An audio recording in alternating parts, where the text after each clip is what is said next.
Does spritzing your brisket make it more juicy and tender? Or maybe it adds more flavor and helps the bark form? Or maybe it just makes us feel like we're doing something, but it actually doesn't do anything at all? We're gonna find out in this video, so let's get spritzing. Welcome to the Smoke Lab, guys. My name is Steve Gow, and on this show, I do barbecue experiments you would never do at home so you can learn from my trial and error. What's up with spritzing? A lot of experts swear by it, including Tuffy Stone. In his book, Cool Smoke, he says that spritzing adds flavor and moisture to the meat during cooking. And in Aaron Franklin's book, Franklin BBQ, A Meat Smoking Manifesto, Aaron recommends spritzing a brisket so the exterior stays moist and continues to attract smoke. And in his latest book, Franklin Smoke, I bought the Kindle edition because I have way too many books, Aaron goes into more depth and says something really interesting. He says the main reason for spritzing is to cool down the drier edges of the brisket so they cook evenly with the center of the brisket. Now that is really interesting because if you've ever cooked a brisket with a dry flat and you've wondered why that happened, maybe the reason is because you didn't spritz the edges of the point and the flat to help the brisket cook more evenly. So the experts say that spritzing adds flavor, smoke flavor, juiciness, and it also helps the brisket cook more evenly.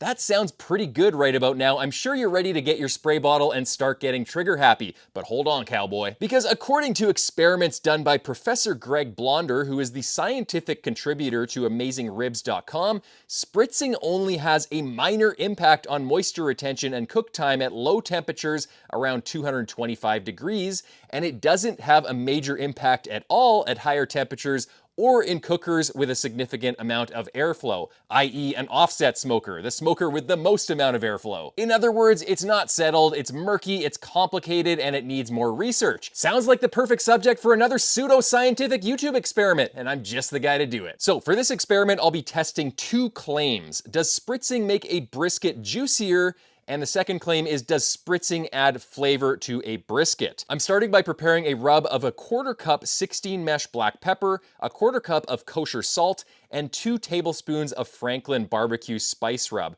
This stuff is really good. It's kind of like Lawry's, but it has some extra flavors in it. I'm applying the rub to 2 choice grade briskets. One is going to get spritzed and the other one isn't. It's a pretty simple experiment. While the briskets are soaking up that rub, I'm lighting up my Oklahoma Joe's Longhorn offset. I find it easiest to start off with a bed of charcoal under some splits of hardwood, and then I add splits every 20 minutes or so after that. To keep things as controlled as I can in this pseudoscientific experiment, I'm smoking both briskets on the same smoker at the same time. The Longhorn fits 2 briskets perfectly side by side, and those briskets are going to smoke away at around 250 degrees for the first 5 hours of the cook. Now I'm preparing the spritz for this experiment. I wanted to use something with maximum flavor so we can see if it shines through to the end product. So I'm using Better Than Bouillon, which is super flavorful beef broth base. And I'm mixing it 50-50 with pickle juice, which will hopefully add some additional flavor and some acidity. I'm giving it a good mix, pouring it in the bottle, and I'm ready to spritz. After an hour on the smoker, I'm opening the lid and giving one of the briskets a really good spritz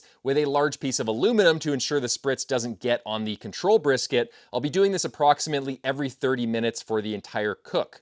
What I found right away is that even if I opened the smoker 5 or 10 minutes after thoroughly spritzing the brisket, it was still bone dry. So similar to what Professor Blonder found in his experiment, I found that even though I was adding a lot of water to the exterior of the brisket, the airflow in the offset smoker was wicking it away almost instantly, which made me really wonder if it's doing anything at all. Nonetheless, I continued spritzing for another 4 hours, so 5 hours total every 30 minutes, and I kept doing this until the briskets hit around 165 internal. Now, to help the briskets cook more evenly, I foil boated them, I bumped the temperatures up to around 275 to 300, and I continued to spritz the experimental brisket every 30 minutes, again being careful not to get any spritz on the control brisket.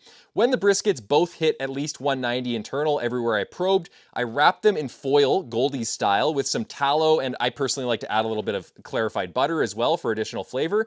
And now I'm holding both briskets in my holding oven at 150 degrees for the next 16 to 18 hours until the next day to finish them off. All right, guys, it is the next morning and I have both briskets here. This is the unspritzed brisket. On my right, your left, and on my left, your right, we have the experimental brisket, which was spritzed throughout the cook. I weighed both of these briskets and I calculated the moisture loss. Each brisket lost exactly 40% of its weight, which kind of dispels the myth that spritzing increases the water retention or juiciness of the brisket. But could spritzing do anything else in terms of, for example, preserving the bark or making it softer or less dried out? Well, let's take a look at the bark here. On this brisket, which was unspritzed, we can see that the bark is looking pretty crispy. There's a burnt end right here that is very crispy, very crunchy. Now everything got pretty evened out over the overnight hold in that wrap, so the bark was backed off a little bit. Bits that were crispy are now not crispy anymore. But in general, there are some little crispy bits here, dried bits around the edges, and that could have been because we had a lot of heat going over the point and we didn't have any water from the spray bottle protecting it. But if we look at the brisket that was spritzed, we can feel the edges here, and they do feel a little bit softer. This area is a bit softer up here. The edges are still a little bit dry, which is typical for the point. They do get pretty crispy and dried out on the edges. That's why we serve up those bits as burnt ends. But if we look around here, it is pretty soft and it's not as crispy as this one. If we go over to the flat here, I can still kind of see that it is a little bit less dry, a little bit less hard than this one. This one has some more crispy bits on the edges. So it is possible that by spritzing this brisket in the early part of the cook, we prevented the edges from drying out too much, but we won't really know until we cut into it. So let's do that now. Okay, let's give this one a slice right down the middle. Slicing pretty nicely. I'm not going to coat it in tallow, in board tallow yet. I'll give you guys a close-up look. And it's looking very juicy. I like the look of that. In general, it looks like a really nice brisket. Don't really have any complaints about it. It's looking really juicy. Maybe I didn't trim the fat as much as I could have right there, but it's looking pretty good. Let's take some slices here. So I'll just put this to the side for burnt ends.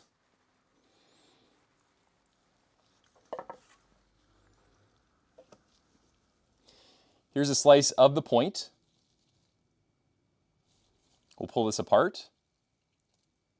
So it's pulling apart pretty easily. There's a little bit of tug in the flat underneath, pulls apart really easily. And the point, it actually pulls apart pretty nicely. Let's take a bite of it.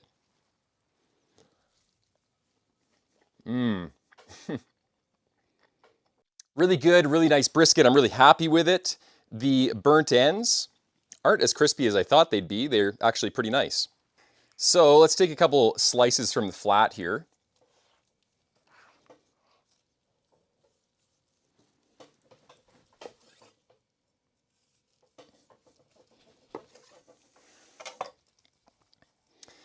And I'll give you guys a look.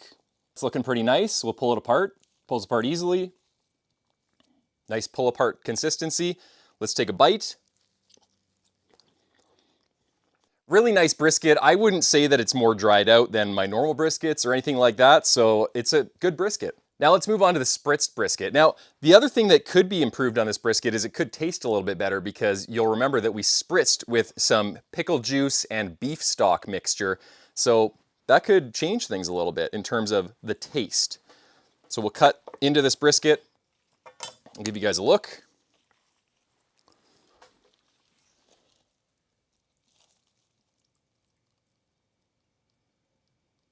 Looks really good. Let's take a cut of the point.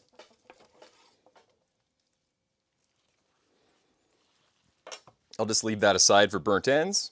And we'll take a slice here.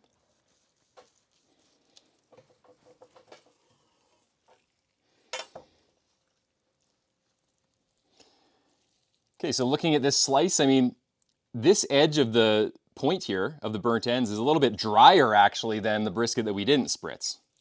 Let's pull it apart. Pulls apart really easily. Let's give it a taste.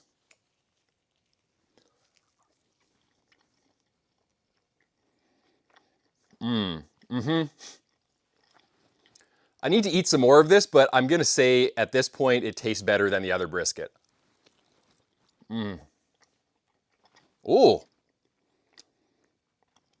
I can definitely taste some extra beefiness. I can taste some more acidity from the pickle juice that is really accenting the brisket well, and it's making it taste absolutely delicious. That's good. Okay, let's take a slice of the flat here.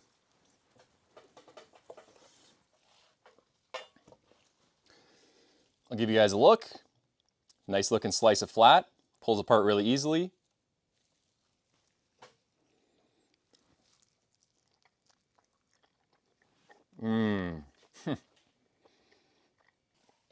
Very good. It definitely tastes better than the unspritzed brisket. It doesn't taste juicier. It doesn't taste like it is less crispy or less dried out. I don't really notice anything texturally different than the unspritz brisket. The one thing I do notice is that it's much more flavorful. It has that little bite of acidity from the pickle juice. It's a little bit more beefy and salty from the beef stock. So does spritzing do anything? Well, based on this experiment and my experience in the past, I don't think that spritzing adds any additional moisture or juiciness to a brisket. It is possible that if you spritz during the early part of the cook, you can help prevent the edges from getting dried out a little bit compared to if you didn't spritz at all. Later on in the cook, I don't think it matters as much because the brisket is sweating out a lot of water. It's able to protect itself. But during that early stage of the cook, when the brisket is getting very dry, it hasn't started sweating out any moisture to protect itself yet, that's where spritzing might help a little bit. What I would say though is that spritzing 100% adds more flavor. I used a pickle juice and beef stock spritz in this video and it added a ton of flavor. So does spritzing make your brisket juicier? No. Does it make it more flavorful? Yes. Thanks so much for watching, guys. If you haven't already, subscribe to the Oklahoma Joe's YouTube channel. Check out my channel for more barbecue experiments, Smoke Trails Barbecue. I will see you in the next video. Happy smoking.